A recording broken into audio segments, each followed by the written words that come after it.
Agartala rail station সহ দেশের 18টি rail স্টেশনে আজ থেকে চালু হলো জন ঔষধি কাউন্টার। সাংসদ রাজীব ভট্টাচার্যের হাত ধরে এই জন ঔষধি কেন্দ্রের আনুষ্ঠানিক সূচনা হয়। আজ প্রধানমন্ত্রীর হাত ধরে ভারতবর্ষের 18টি রেল স্টেশনে প্রধানমন্ত্রীর জন ঔষধি কেন্দ্রের উদ্বোধন করা হয়। তারই অঙ্গ হিসেবে আজ আগরতলা রেল স্টেশনে এক অনুষ্ঠানের আয়োজন করা হয়। এই অনুষ্ঠানে রাজ্যসভার সাংসদ রাজীব ভট্টাচার্যের হাত ধরে প্রধানমন্ত্রীর জন ঔষধি কেন্দ্রের একটি আউটলেটের উদ্বোধন করা হয়। সাংসদ রাজীব ভট্টাচার্যের সাথে ছিলেন কাউন্সিলর উদয় ভাস্কর চক্রবর্তী এবং রেলওয়ে লামডিং ডিভিশনের ম্যানেজার AK पांडे सह अन्यान्यरा।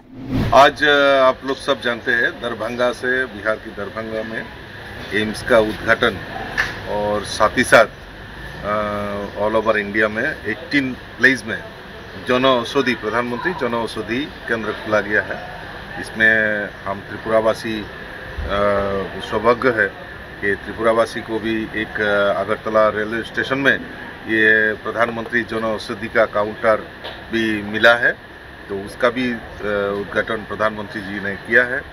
और मैं आशा करता हूँ इस वजह से हमारा जो आम आदमी है, जो बीमार रहते हैं, दवाई की ज़रूरत पड़ती है, तो इन लोगों को जो सस्ता और अच्छे दवाई मिलना, ये आज एक एग्जाम्पल त्रिपुरा में किया है। मैं आभार व्यक्त करता हूँ हमारे प्रधानमंत्री जी को। ये त्रिपुरा के बारे में भी उन्होंने ऐसे सोच रखा है और त्रिपुरावासी को इसमें लाभ मिलेगा। और मेरे जानकारी है कि लामडिंग डिवीजन में बदरपुर में एक है और त्रिपुरा अगरतला रेलवे स्टेशन को ये मिला है। मैं फिर से आपके माध्यम से माननीय प्रधानमंत्री जी को आभार व्यक्त करता हूँ।